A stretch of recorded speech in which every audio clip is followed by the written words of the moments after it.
Continuing to follow a developing story here on CBS Sports HQ, the NFL and the NFL Players Association released a joint statement on Saturday night indicating that the league's concussion protocol will be changed in the wake of the controversy surrounding the handling of Tua Tagovailoa's recent injuries. The NFL and the NFLPA agree that the modifications to the concussion protocol are needed to enhance player safety. They went on to say that conversations around the use of the term gross motor instability, and we anticipate changes being made in the coming days based on what has been learned thus far in the review process.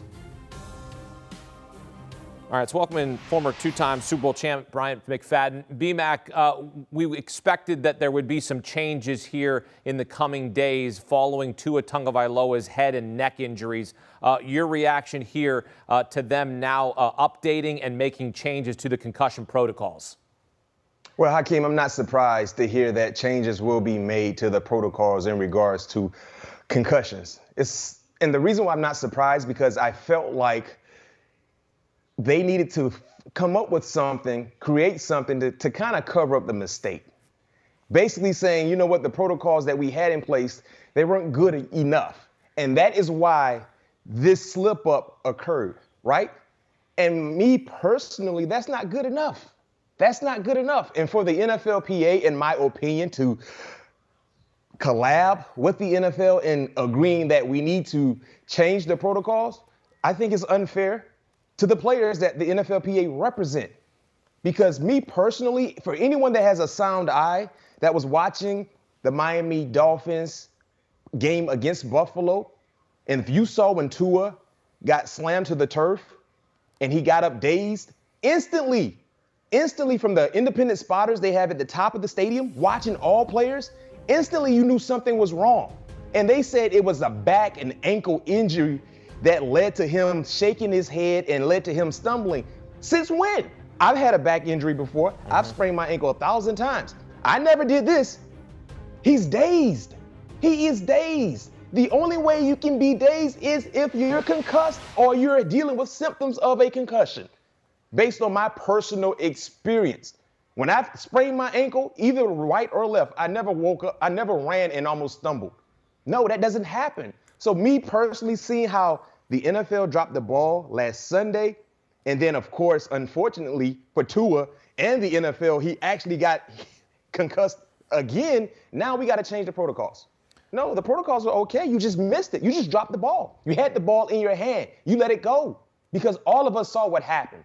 It wasn't a back ailment. It wasn't an ankle ailment that led to Tua being disoriented, to say the least. No, he was dazed. He was concussed.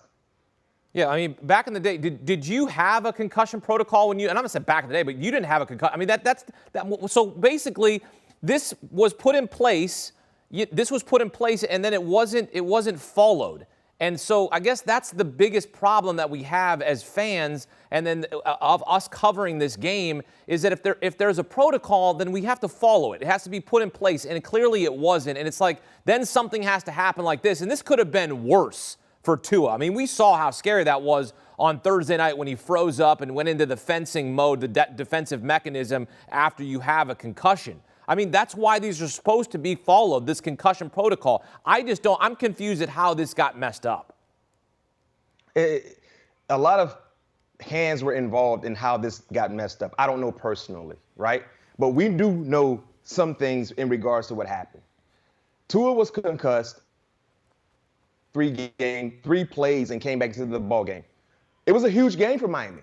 They hadn't been 3-0 in a long, long time. They're playing against Buffalo. And for them at that time, you have a better chance of winning the ball game with your starting quarterback than if you don't have him in the game. So they found a way to get him into the game. So who dropped the ball? I don't know. But someone dropped the ball. And then, correct me if I'm wrong, Hakeem, the NFLPA decided to launch an investigation after the concussion occurred on Thursday night. Correct. If I'm not mistaken. You're correct? right. Is that right? Right. And right? then My today, thing is this, NFLPA. Right. And then today, the NFL Players Association terminated the neurotrauma consultant that was involved in the concussion check last week in that game against the Bills. So they're trying to make good on what happened. Exactly, which is why I'm not in agreement with them, quote unquote, changing the protocol procedures based on what happened because clearly the protocol was in place. It wasn't followed. But my thing is this, NFLPA, why wouldn't you launch an investigation after Sunday's game? Why wouldn't you do that then? Launch an investigation because we're trying to figure out why did he seem to be dazed? How did he pass the protocol to be able to get into the ball game only missing 3 plays?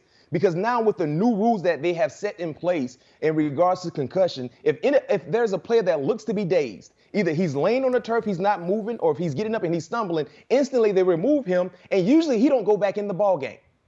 Usually that's the process. But how did Tua end up back in the ball game? The NFLPA should have launched an investigation after Sunday's game. You're right. And I think that would have prevented what happened on Thursday, which was a short week. You launch an investigation. Who knows if Tua even participates against the Cincinnati Bengals? Right. The thing that was confusing, right, I think that maybe this is why they didn't launch the investigation after that game, is because Mike McDaniel and Tua himself said that it was a back injury that caused him to stumble. You played in the NFL.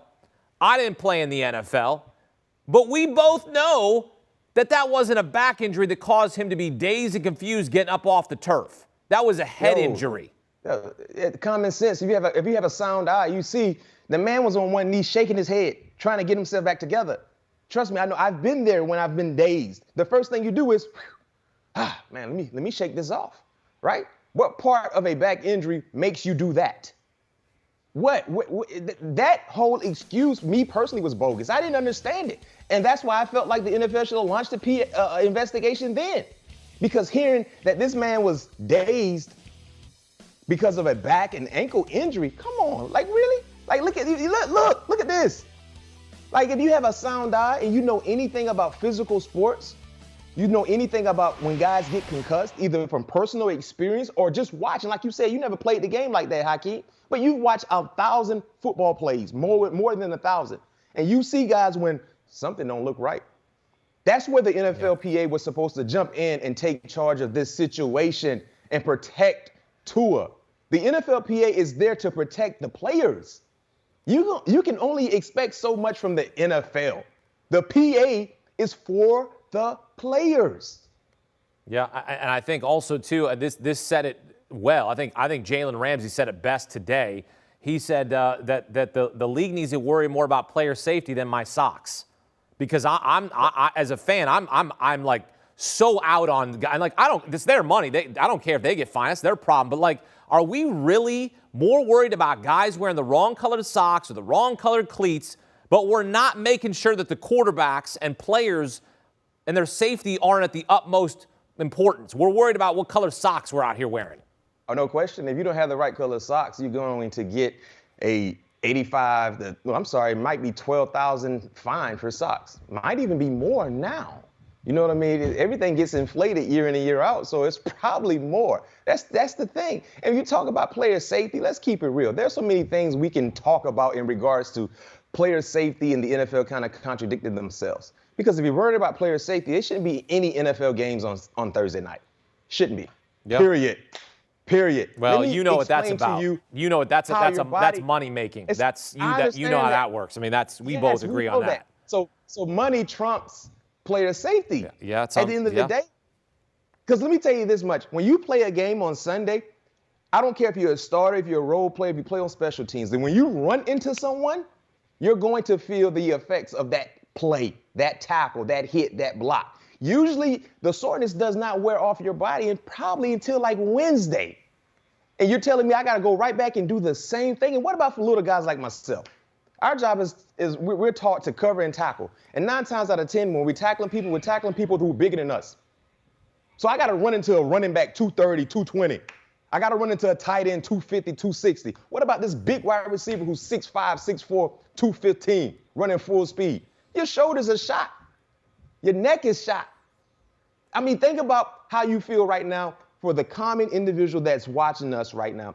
Go just get in a little fender bender. Parts of your body's going to be sore that you didn't even actually hit. You just feel soreness. Oh, yeah. And you have to go out and do it within a matter of, 3 to 4 days? Mm-hmm. Yeah, you're absolutely right. I mean, you don't want to be, you get hurt. And these guys are playing at 100 miles an hour and taking hits like you said. It's unfortunate, the situation. It really is. I mean, from a fan's perspective, you and I covering this, it's an unfortunate situation. The NFL made a mistake. They literally dropped the ball on this. And when you look at it now, they've got to cover their tracks. And I guess at least, and we expected this, but looking to make changes to the concussion protocol. And what the term that they're really focusing on here is the gross motor instability, which, you know, maybe that's a really fancy term or fancy phrase to say we need to make sure that when we see a guy stumbling on the field, we take him off the field and we keep him out for as long as possible before we're sure he's ready to go back in the game. I mean, that's what we've seen in past episodes when a guy looks to be dazed. Unfortunately, we didn't see that with Tua. Unfortunately, we didn't. And then the most unfortunate thing is he got concussed again on a national stage. And it was devastating to watch. When you see a player's fingers lock up like that, they have no control. They're asleep. They're concussed. I've seen it 1,000 times, unfortunately. That's the nature of the game. But my issue is he should have never been out there Thursday night. And that is where I have a lot in regards to responsibility in regards to the NFLPA. You don't launch an investigation Friday. You should have launched an investigation Monday after the Bills-Dolphin game to find out, how did this man pass the protocol, and who said he was dazed, he stumbled because it was a back ankle issue? Who? We got to get to the bottom of this. Yep. That's what you're supposed to do. Your job is to protect the players. The NFLPA did not protect Tua at all. Two-time Super Bowl champ Bryant McFadden offering his perspective here on this situation with Tua Tagovailoa and the concussion protocols that are now going to be changed according to the NFLPA and the NFL. B-Mac, appreciate the conversation. Thanks, sir. All right, here's a look at Tua's injury history, and you focus on that week 3. It was listed as a back injury. We're all sitting here going, what? How? Well, I'll tell you how. Tua and Mike McDaniel said it was a back injury, but we all watched it happen. And that's why it's confusing. The review of the application of the protocol in Tua's case, which is being conducted jointly by the NFL and the Players Association, is still ongoing. No specifics regarding what mistakes were made have been released at this time.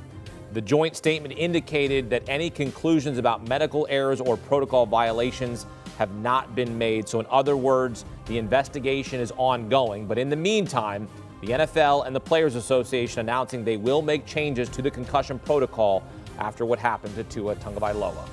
Do you want a sports network that delivers everything that matters about the game? The highlights, the picks, the instant analysis, no yelling, no fake debates, no politics. Hit the subscribe button and never miss a moment.